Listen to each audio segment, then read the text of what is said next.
Host the ultimate backyard barbecue with Whole Foods Market. It's the hot grill summer event through July 16th with sizzling sales on no antibiotics ever boneless beef ribeye steak and beef New York strip steak. Plus, check out sales on sustainable wild-caught Alaska sockeye salmon, organic strawberries, and more. In a hurry? Choose grab-and-go favorites like picnic salads and sushi, plus plenty of cooler-friendly beverages. Make it a hot grill summer at Whole Foods Market. It's time for today's Lucky Land horoscope with Victoria Cash. Life's gotten mundane, so shake up the daily routine and be adventurous with a trip to Lucky Land. You know what they say, your chance to win starts with a spin.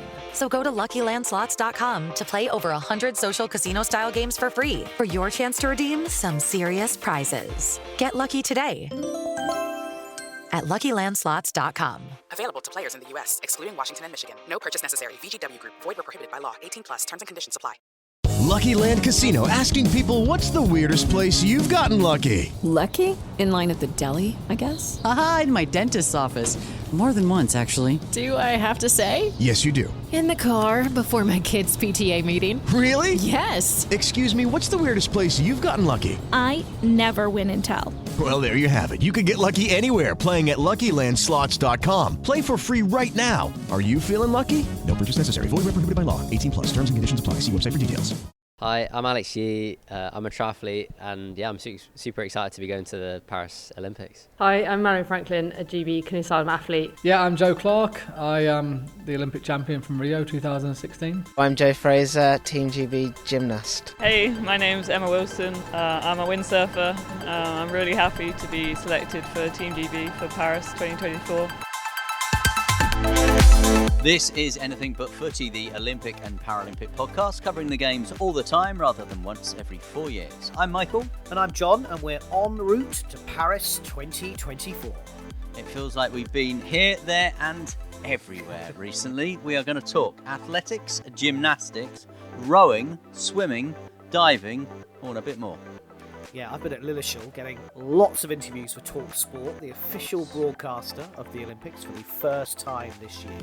And you can tune into them during the summer. Make sure you do. And there's some old and some new for British Gymnastics, as 13 athletes were confirmed for Team GB. I'm Max Whitlock, Team GB gymnast. My name's Harry Hepworth. I'm 20 years old from Weeds. I'm Abby Martin. I'm 16 years old. And I train at South Devon School of Gymnastics.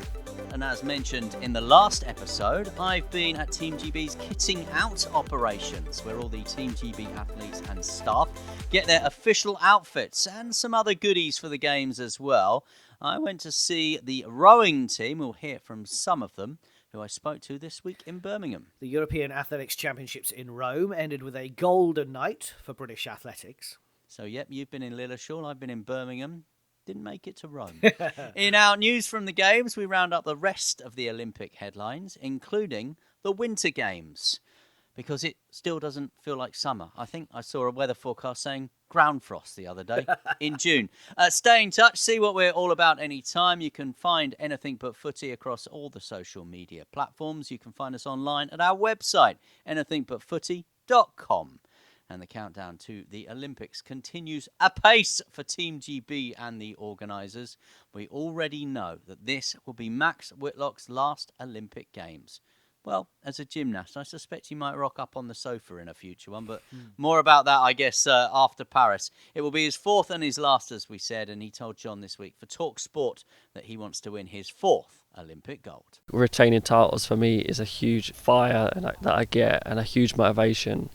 And if I can make that a reality, then yeah, it'll be a dream come true. Yeah, the 31-year-old Max Whitlock been named along with 12 other gymnasts by Team GB to compete this summer in Paris. And double Olympic medalist Bryony Page is going to her third Games, having won trampoline silver and bronze. There is one missing from the collection, and it's definitely one I would dream to... I think it's anyone's dream to become Olympic champion.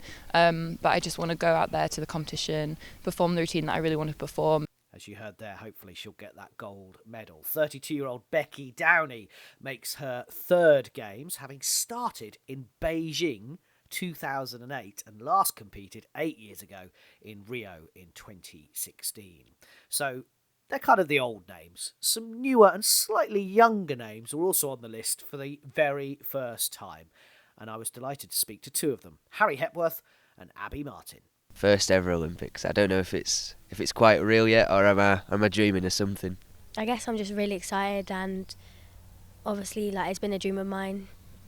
And I turned around to my mum 10 years ago when I was only 6 years old and said that I was going to go to the Olympics. So just for that to be happening, it's like a dream come true. My cousin and my sister both did gymnastics, and my brother. But I kind of was just all over the place, and obviously my sister was doing it at home, so I was kind of just copying her. And then I started gymnastics, and I just got better from there, I guess. Well, I started gymnastics at 8.5 years old, and a coach from my current club came to my primary school and did a backflip in the hall as a part of an assembly demonstration.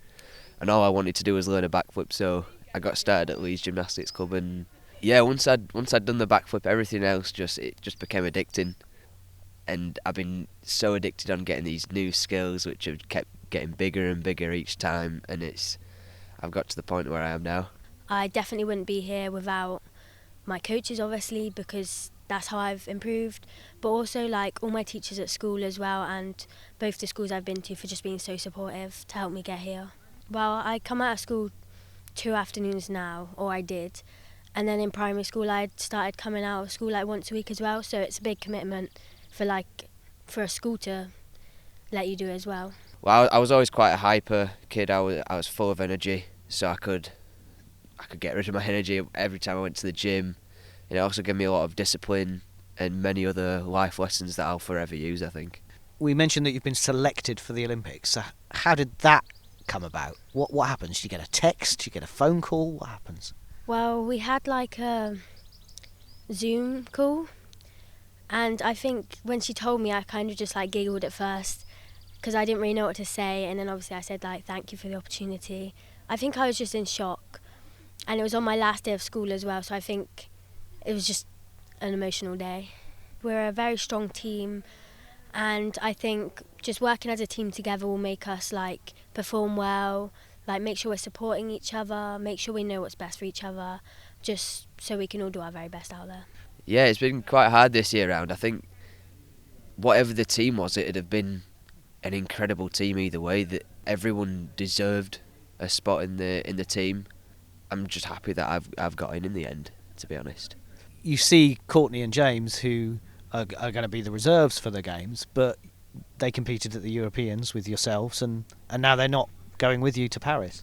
It's a bit of a weird one because, like I said, any mix of us could have really worked, I think. It's just whether we're after individual or team medals, and I think with this combination it's a mixture. But James and Court could have done the same job as me. It was just a really tough decision.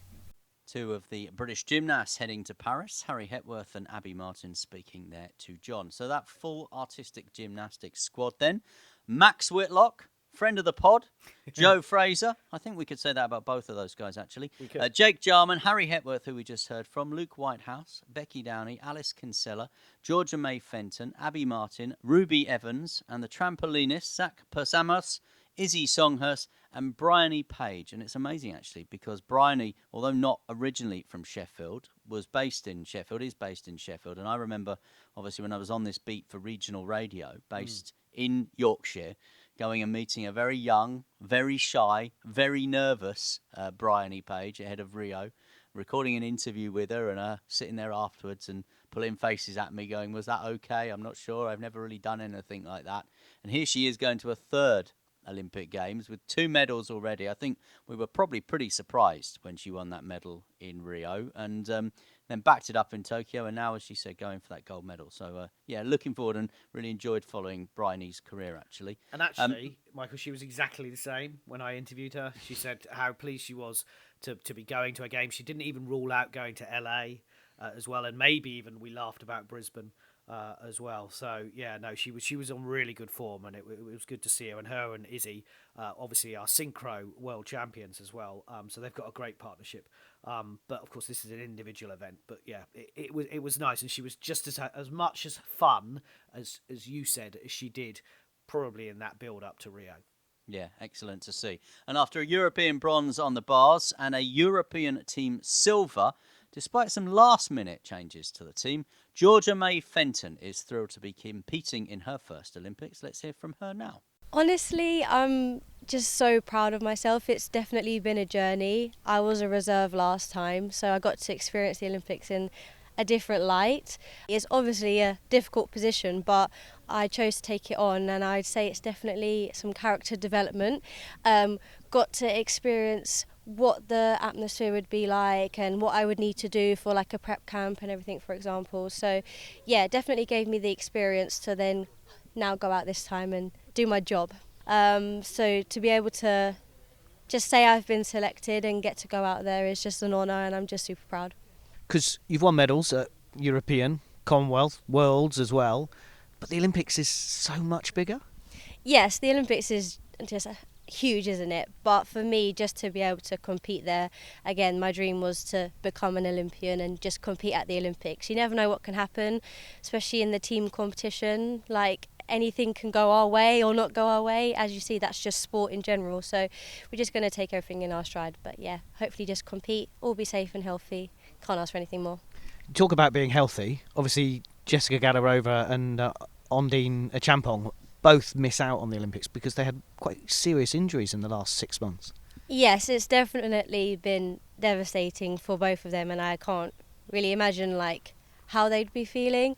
I'm super close with Ondine, and I sort of experienced her actually hurt herself right in the moment, and it was awful. Like, for both scenarios, the team really did suffer, not just them as athletes, but them as people. But again, unfortunately it's sport, so we're just going to try and go out there, do them proud, do ourselves proud. And you went on, because she was injured just before the Europeans, but you went on and helped get that silver medal. Yes, definitely. It was a goal of ours to get a medal, especially as a team. We do have a strong team, so we wanted to go out there and do that, and I'm super happy we did, considering there were some people who wasn't quite sure, obviously with the loss of injuries we had, and we wasn't totally sure ourselves, but again, we just went out there and proved that we can overcome adversity and just still sort of be happy in our own strengths as well. I'm interested with gymnastics because you compete as an individual, but the team is so important as well. How do you approach it? I mean, I'd say it's probably different to general team sports. As long as you go out there and do your job, you're helping the team as much as possible. So I guess there's obviously the focus on team bonding, make sure we all get on like we all do. We are a great team. If anyone needs any help, like, there's always somebody to go to. But in terms of the competition, as long as you do your job, you're helping the team the best you can. Because I assume you have individual goals that you want to achieve. Yes, definitely. So the first day of competition tends to be a little bit more competitive because that's the time to like make individual finals and stuff. But when it does come to the team, we are all there for each other to do our best for each other, no matter what. And just generally on the Olympics, looking forward to being in Paris. It's not far to go. Family coming out. Yes, I do want my family to come out, and they're going to be trying to sort all of that. And I've been to Paris a few times. I've actually competed in the arena a couple of times for a World Cup, and I will say it was humongous. The crowd was crazy. So for that to be a World Cup, it's going to be a bit scary for it to be at the Olympics. But again, I'm just so excited to go out there and just experience the whole Olympics. Georgia May Fenton talking to me. So 13 Team GB gymnasts going to Paris 2024. So rowing, diving, swimming still to come. But first, a golden night to finish the European Athletics Championships in Rome. I think actually it was a really successful meet as far as Great Britain and Northern Ireland were concerned. They took a very big team. We've discussed that before. I think lots of people were thinking about what they might be doing when we head to Paris and their selections as well. That was certainly one of the reasons behind the big team. 4 gold medals. We'll run through those. Dina Asher-Smith in the women's 100 metres. Also the women's half marathon team. And then on that final night, Keely Hodgkinson in the women's 800 metres. And the women's 4x100 metres relay team as well. The quartet on the final was Dina Asher-Smith, Desiree Henry, Amy Hunt and Daryl Neater. Of course, Asher Phillip as well ran in the earlier rounds of that, so we'll also pick up a medal. 4 silver medals. We heard from her last time on the pod. Georgia Bell in the women's 1,500 metres. Charlie Dobson in the men's 400. George Mills in the men's 5,000 metres. And Daryl Neater so close to winning gold in the women's 200 metres. 5 bronze medals as well. So third in the medal table for Great Britain and Northern Ireland. Interesting, I think, behind France and Italy. I mean, Italy as hosts had just an unbelievable European Championships. Incredible, I mean, wasn't it? we know from the last Olympics, with gold medals in the high jump, gold medals in the 100 metres with Marcel Jacobs as well. We know that the Italian athletics program is coming on, but I think they had a real championships to remember. And France, who were woeful, we talked about it at the last World Championships in Bucharest. They came through pretty well.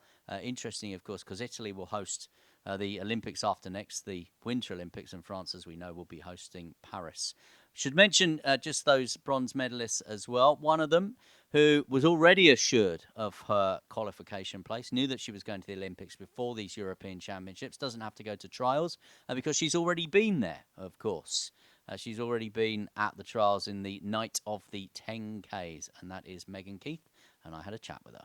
Yeah, it was a realistic goal that I had set. I didn't really mind what colour because there was a bit of or there was an unknown factor of actually which of the girls who had entered were going to turn up and race. So it was something I wanted to come away with, and having a bronze one is pretty nice.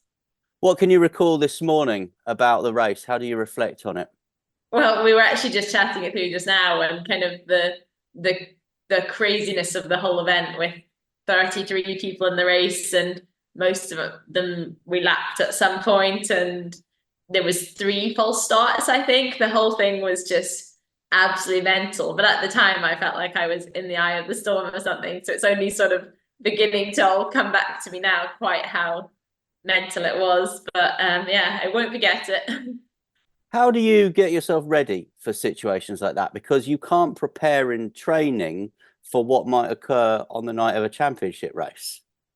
I don't really think it's something you can get yourself ready for. I think I was reminded beforehand that it was going, just the sheer number of girls in our race, it was going to be chaotic, and I just knew I had to keep my wits about me. And I think if you zone out, you might end up on the floor in a race like that. So just staying on the ball was key.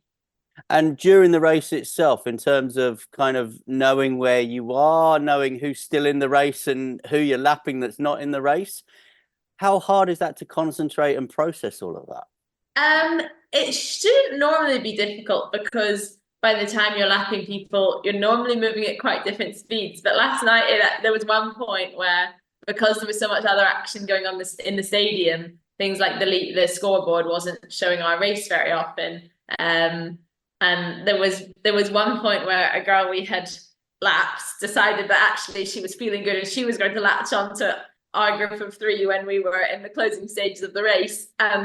It kind of gave me a mini heart attack for a second because I thought, oh no, there's 4 of us fighting for 3 medals, and then realised actually she was a lap behind us. But I think you've just got to try and roll with it as much as possible in a crazy race situation like that one. Was there a moment where you thought to yourself, yep, I've won a medal here? And does that bring any kind of relaxation or contentment, knowing that you are definitely going to be on that podium?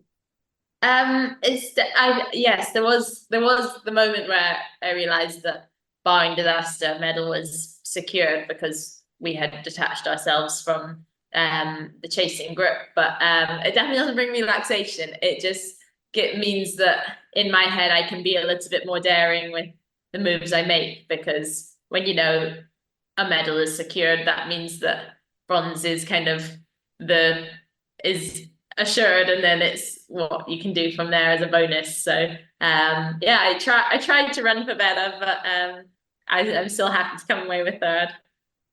And where does last night's performance rank for you? Is it the biggest, the best moment of your career? Would you describe it as a breakthrough, just the beginning, the platform for you?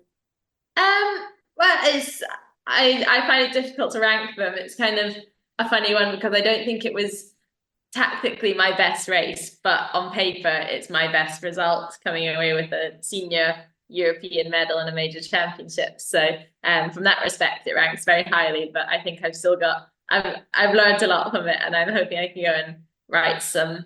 No, I wouldn't say they were mistakes, but I'm excited to try again in a setting like that and see if I can put learnings into action. Great performance from Megan Keith talking to Michael. And just a couple of other things I thought caught my eye, Michael. We send our best wishes to Jess Warner-Judd, who pulled out of the 10,000 metres in Rome and has since come on Insta and said that she's been provisionally diagnosed with some kind of epilepsy and doesn't really know what that means. So we wish her all the best of luck. She had some kind of seizure during that race, which was just dreadful. So all the best wishes to her. She said she had great support from British Athletics, which is good to hear. And also Ailish McColgan as well, who also just pulled out. She was trying to prove her fitness ahead of Paris 2024. So we wish her well in that as well, the Commonwealth champion as well.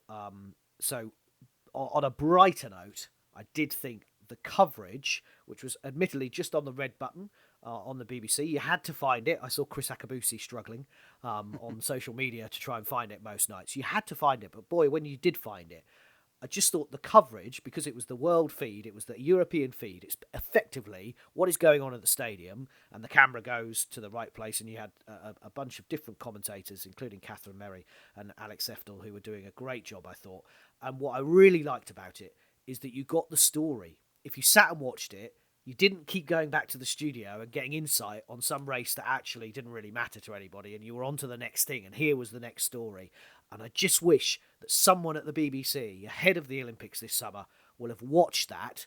And yes, I know it will be available on the red button, and that's what I'd recommend for you to go and do during the Olympics. Listen to TalkSport, obviously, but watch the feed direct rather than having all the dames in one place and Paula Radcliffe on a sofa. Yeah, I've been having a chat with Alex Seffel, who obviously was one of those commentators you mentioned. We've exchanged a number of messages between us whilst he was in Rome. So I sent my congratulations to him as well. I did think it was terrific, part of some terrific coverage. And yeah, totally agree with you. I just enjoyed just being immersed in the action and not being taken away. Yeah. And I say this as someone that does this job, but not being taken away to keep seeing those interviews, trackside as well. Sometimes I think you can break for those interviews and lose a little bit of the atmosphere, a little bit of the narrative, and certainly not breaking away for the studio as well. So, yeah, I concur exactly with what you say. This is Anything But Footy, the Olympic and Paralympic podcast. We are preparing for Paris. Oh, and so are Team GB. Do stay with us.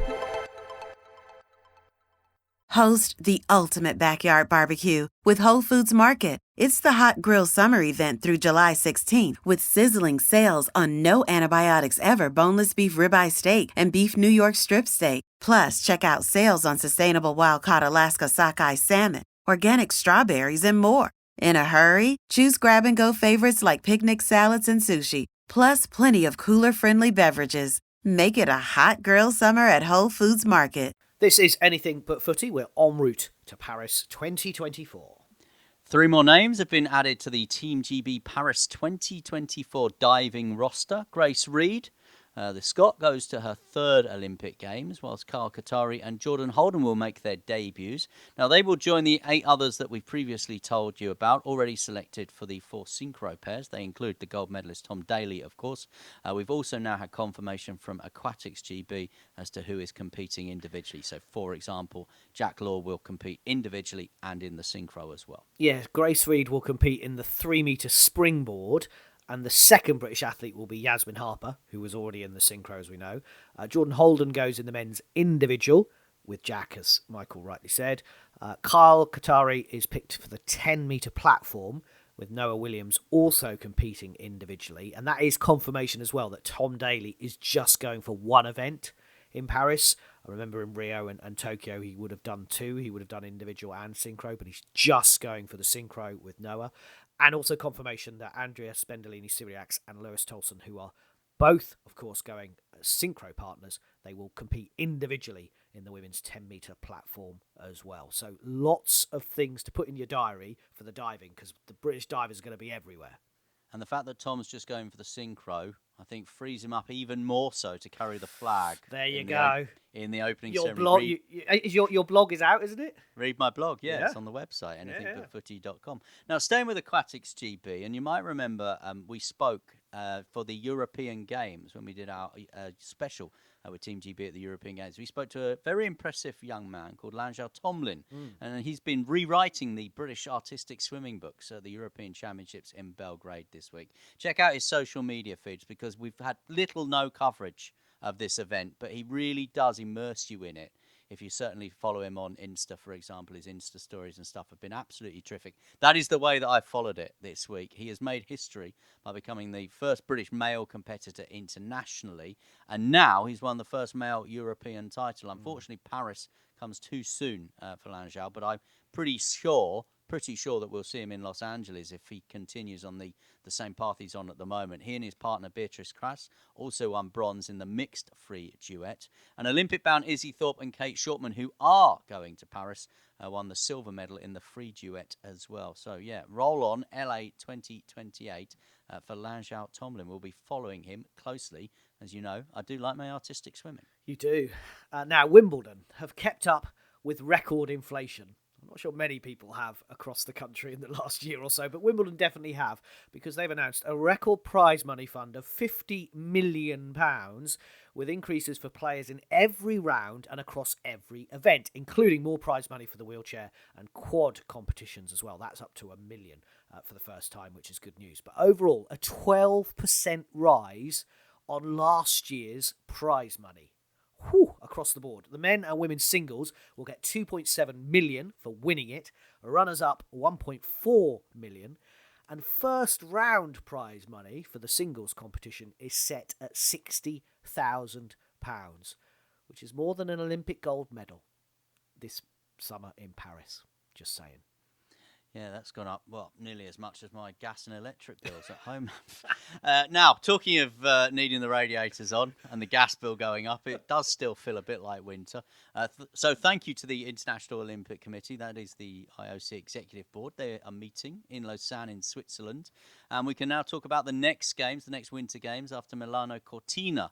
They will go back to France and the USA because the Winter Olympics in 2030 and 2034, French Alps, and then Salt Lake City. That should all be rubber stamped in Paris just before this summer's games by IOC members. The Executive Board has recommended the election, as I said, of the French Alps for the Olympic and Paralympic Winter Games, and then Salt Lake City, Utah in 2034. They've also, as we are recording, have made some big decisions about esports as well. So that'll be something I'm sure that we pick up and discuss in a future episode of the podcast. But yes, Olympic esports is coming. Yeah, the thing that stood out for me on the esports announcement is that it's going to be totally separate from the Olympics. Yeah. So effectively it'll be another event, a bit like they obviously do the Winter Olympics, but they do the Youth Olympics, the Youth Winter Olympics, but the esports will be different. So there will be Olympic medals. You'll be able to bid to stage the event, but it will be totally separate.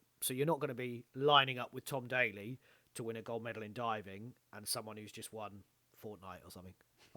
I mean look, Outrun. I'm going to sound my entire 47 years of age here, but how on earth there has to be some kind of physical activity to it. Surely it can't just be sitting in front of a computer screen, can it? Is that really an Olympic gold medal? I think people would probably 20 years ago have said the same thing about sports like surfing and skateboarding and BMX freestyle. No, but there's physical exertion in that, and you have to train for that. You have to get off your backside. You've got to keep fit. I know. Look. I know that esports is massive, and I know that what UK Sport have said, and they want to stage some of these esports events in the UK. But they've also said that they do want some kind of they want to try and keep it with some kind of physical side of it as well. I think we've seen at the Olympic Park, for example, in London, when the triathlon come and they do the cycling inside in the aquatic centre. So it's not quite esports, but it is data driven. You're sitting on a peloton effectively and just biking, going nowhere. but that is still physical exertion, and that's my slight issue with it. Look, we'd have to read a bit more about it, as you say. It's just literally been announced. You want Peloton as opposed to Call of Duty? Yeah, I don't want. And look, let's not even get started with FIFA. Or whatever it's called these days. We know the reasons behind it. We know the IOC are chasing younger and younger. They don't want 47-year-old me, do they? Yeah, and that is why we've said for quite a long time it's happening. It will be interesting in the way it happens, and old fogies like us will probably turn our nose up. But I see old fogies at the Olympic Games who turn their nose up at Sky Brown and turn their nose up at Charlotte Worthington, and for me, those guys have really energised the Olympic programme. They were fantastic in Tokyo. And I think for people coming after us, John, Esports will do the same thing. Yeah, it could well be the case. And just on the weather, how miserable it is. I was talking to Mark England, the Team GB chef de mission, yesterday when we were doing the gymnastics. And I said to him, I heard on the radio, the Met Office have said that they can't find summer. For the next 3 weeks, they can't find summer. And he just looked at me and went, John, they need to try harder. We are en route to Paris 2024, and so are 5 boccia UK players picked by Paralympics GB this week. 3-time Paralympic champion David Smith and current reigning world champion Claire Taggart lead the team. Kaylee Hago, Will Arnott and Sally Kidson make up the famous 5, and those 3, are all making their debuts in the Games. Now, performance director of Boccia, Greg Baker, friend of the podcast, we'd like to say, says it's fantastic to have some new members of the team for Paris. We wish them all the best of luck, as we of course do Paralympics GB. Now, I mentioned I was with the rowing team in Birmingham at the kitting out process. In fact, I saw Mark England. I barely recognised him because he was wearing his own clothes. And I don't think I've ever seen him not wearing Team GB kit because he's always on duty. Yes. So yeah, he was in his own clothes. I had to take a second glance. I know what he means about the weather. He's still scarred from his post Birmingham 2022 Cornwall camping trip, where, as he likes to tell us, his tent is still on some outpost of Penzance somewhere, long since given up. But anyway, I went to see Mark and have a chat with him. Went to meet some of the team behind the team with Team GB as well. I went to check out the kitting out experience. So kitting out, obviously, all the athletes, all the Team GB athletes will go through that process. It's in a huge hall at the NEC in Birmingham. You go in, all the partners of Team GB, the sponsor partners, the corporate partners are there. So people like Ben Sherman, people like Nat West, people like Aldi as well. You get great goodie bags, and then obviously you get measured up for your kit as well. There's lots of different sort of little activations and games and things you can do. There's a terrific opportunity to do lots of sort of fun media stuff as well. Tom Bosworth is there, an Olympian, of course, now kind of making his way in a post-walking career because he was a race walker. He's there doing some bits and pieces. And there is a huge media centre and media operation as well. So a lot of the official Olympic broadcasters like ourselves, they're making content, recording content, picking up content ahead of the Games. And you'll be hearing a lot of the stuff that I was there making on TalkSport over the summer. Just a reminder then, 42 athletes selected by Team GB in the rowing team across 10 boats as well, 23 women, 19 men, 50% making their Olympic debut. 50% are returning Olympians. Some of the big names: double Olympic champion Helen Glover, Tokyo 2020 silver medalist Tom Barras, and Team GB's only brother and sister Tom and Emily Ford, all in the team as well. So I mentioned half making a debut, half are returning Olympian, so I thought I would speak to someone who's going back to the Games and someone that is making their debut. And at kitting out for anything but footy, I spoke to Heidi Long and Rowan McKellar. Hi, I'm Rowan McKellar and I've been selected in the Women's 8 for Team GB. Hi, my name's Heidi Long and I've been selected in the Women's 8 for Team GB. So, Olympic debut for you, how exciting is that? Oh, words can't really describe it, if I'm honest. From the kitting out today and the team announcement last week, it's all starting to come into reality and I just can't wait for what's to come. What's it like when you get the kit and you see Team GB and the rings suddenly there?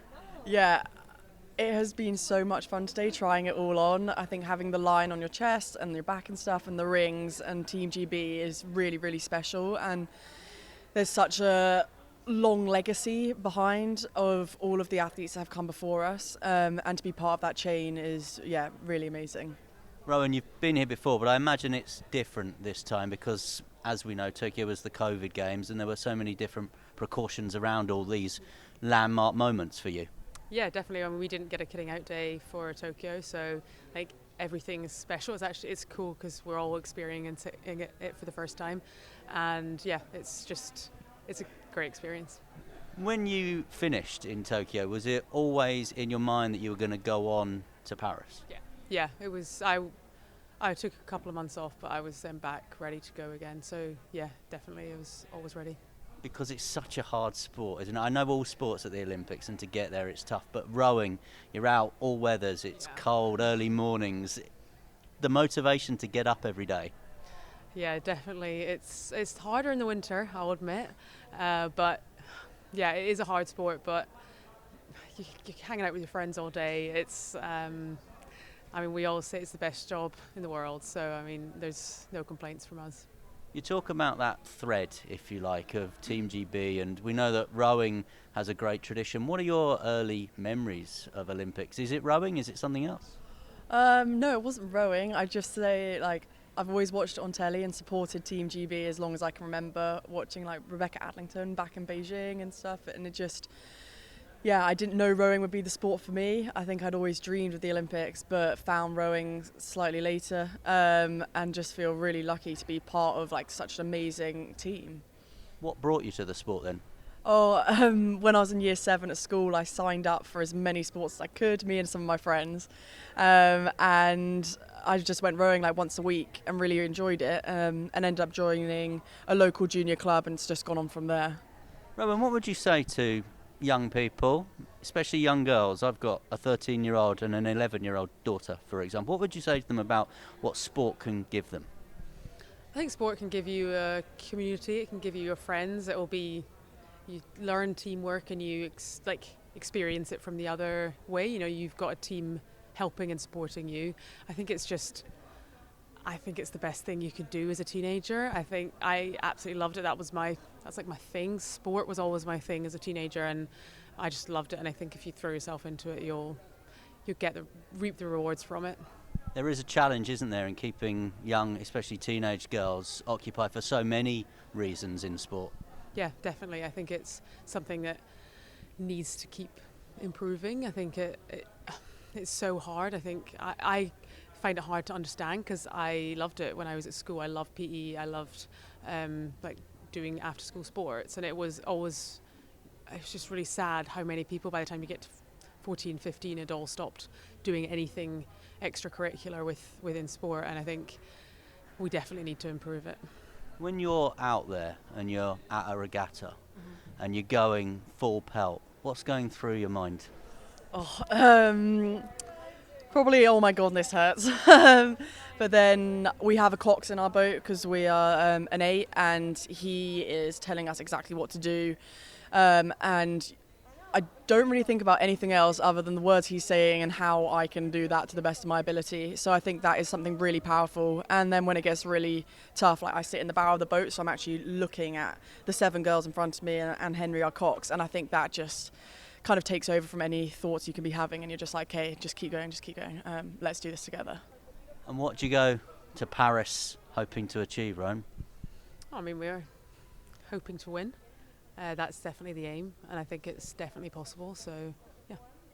All the very best to you both. Thank you very much. Rowan McKellar and Hailey Dong talking to Michael, part of British rowing, and hoping, as we said in the last podcast, for some big medals to be won in Paris 2024. Just on the kitting out, what I really loved was the Aldi section. And one of the swimmers, I won't say who it is, one of the swimmers came while I was there too, and we were doing some interviews. As you say, you'll hear all this stuff on TalkSport in the summer. And he came with his massive carrier bags, and he was like, can I he said to someone, can I put these somewhere? Can I just just put them behind the sofa? And I was like, so what? You don't want me to know what's in your shopping bag? And he was like, no, it's all secret. So he literally just hid his little carrier bag behind the sofa so nobody could see what was in the Aldi bags. And that was one of my favourite places going to kitting out. And we will finish up with the pod by saying a massive congratulations to friend of the pod, Hannah Mills. The most successful female Olympic sailor of all time has married her partner, Nick Dempsey, another Olympian as well in the sport of windsurfing. How they've managed to fit that in, by the way, between competing in the circuit that they're on, the Sail GP circuit they're on, and preparing for a male and a female America's Cup. But yes, they've shared some pictures and they have got wed over the past couple of weeks. So congratulations to Nick, to Hannah, and of course their baby daughter Sienna as well. And I think they picked the only day this summer which has been sunny from the photos. Well done to them. And I loved the fact, obviously, they had their wedding on the coast with the sea in the background. If you look very closely at some of the wedding pictures that Hannah and Nick have shared on social media, you can just spot some sailors and windsurfers in the background as well, which I thought was absolutely fantastic for the first couple of the ocean waves of Great Britain. So, yeah, congratulations, Hannah, and congratulations to Nick as well. Don't forget, you can find Anything But Footy across all our social media platforms. You can read our blogs, including mine about Tom Daly carrying the flag. You can check out the 2024 sporting calendar. I'll tell you one date for the diary, 26th of July. Olympic Games start. That's on the website right now, anythingbutfooty.com. Oh, by the way, have you done it? Have you put the 1964 Tokyo theme music on our Spotify Olympics playlist yet? No, but I will. I'm writing it down, so I will definitely do it this week. It's 2 reminders. Sorry. I mean, you'd be at an amber 1 detention now if you were at my daughter's school, heading to a red after school if it doesn't happen by the next one. Yes, do stay with us. This is Anything But Footy. We're en route to Paris 2024, the Olympic and Paralympic Games.